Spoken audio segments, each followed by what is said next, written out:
Bağışlayan və mehriban Allahın adı ilə. Bir daha hər birinizi xoş gördük, əziz müsəlmanlar, mübarək Ramazan ayının 9-cu günündəki.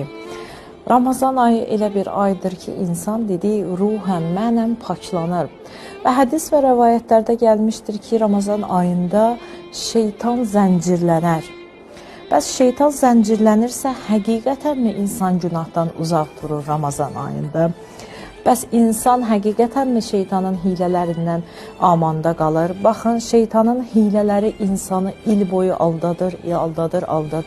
Şeytan insana bir əməli elətdirəcək qüvvəyə, qüdrətə malik olan bir məxluq deyil. Sadəcə olaraq şeytan insanın gözündə hər bir şeyi cilvələndirir, şaxələndirir və insanın aldadan nəfs dərhal ona uyur və artıq insanın özü əməl edir.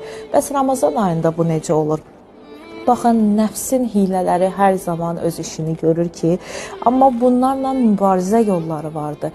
Və bu mübarizədə məxsus Ramazan ayı bir fürsətdir. Çünki həqiqi mənada Allah Taala hər bir şeyin ən gözəlini Ramazan ayında bəndəsi üçün nəsib eləyir ki, əvvəl daxili mübarizəmizi aparmalıyıq, daxili düşmənimiz olan nəfsimizlə və insan gün boyu ac, susuz qalmaqla, haramdan, günahdan uzaq olmaqla, dilini, gözünü, qulağını haramdan saxlamaqla, amanda saxlamaqla